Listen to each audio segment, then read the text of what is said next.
Right bulletin లో వచ్చేసి breaking news చూస్తున్నాం. హిమాచల్ ప్రదేశ్ లో మంచు తుఫాను బీభత్సం సృష్టించింది. మనాలిలో రోడ్లు ఇల్లు మంచుతో కప్పేశాయి. ప్రధాన రహదారిపై 8 నుంచి 10 కిలోమీటర్ల మేర ట్రాఫిక్ జామ్ అయింది. దీంతో పర్యాటకులు మంచుతో చిక్కుకొని నరకం అనుభవిస్తున్నారు. కార్లలో రోడ్లపైనే కాలం వెల్లదీస్తున్నారు. హిమాచల్ ప్రదేశ్ లోని కులు మనాలితో సహా అనేక ప్రాంతాలలో భారీ హిమపాతం కురుస్తుంది. ప్రాంతాలు చెట్లు మంచుతో కప్పబడ్డాయి. దీంతో అందమైన దృశ్యం ఆవిష్కృతమవుతుంది.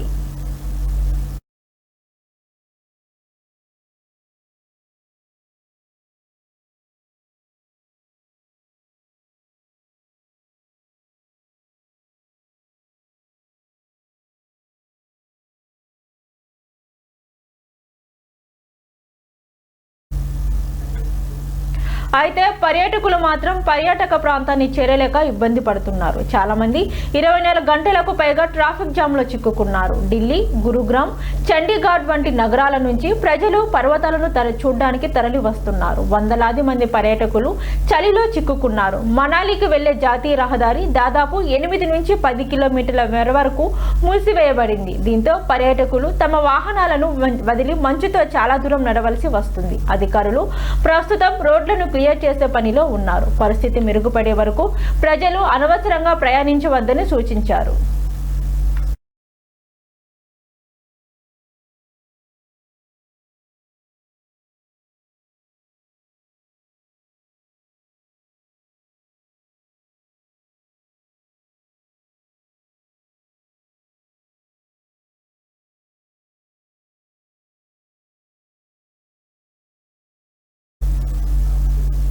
హిమాచల్ ప్రదేశ్ లో మంచు తుఫాన్ బీభత్సం సృష్టించింది. మనాలిలో రోడ్లు ఇల్లు మంచుతో కప్పేశాయి. ప్రధాన రహదారిపై 8 నుంచి 10 కిలోమీటర్ల మేర ట్రాఫిక్ జామ్ అయింది. దీంతో పర్యాటకులు మంచుతో చిక్కుకొని నరకం అనుభవిస్తున్నారు. కార్లలో రోడ్లపైనే కాలం వెల్లదీస్తున్నారు. హిమాచల్ ప్రదేశ్ లోని కులు మనాలితో సహా అనేక ప్రాంతాలలో భారీ హిమపాతం కురుస్తుంది. పర్వతాలు చెట్లు మంచుతో కప్పబడ్డాయి. దీంతో అందమైన దృశ్యం ఆవిష్కృతమైంది.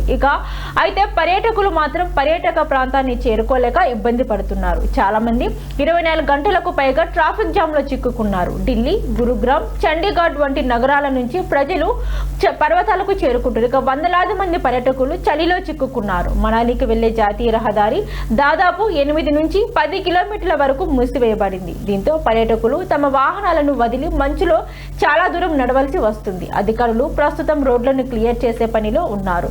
పరిస్థితి మెరుగుపడే వరకు ప్రజలు అనవసరంగా ప్రయాణించవద్దని సూచించారు.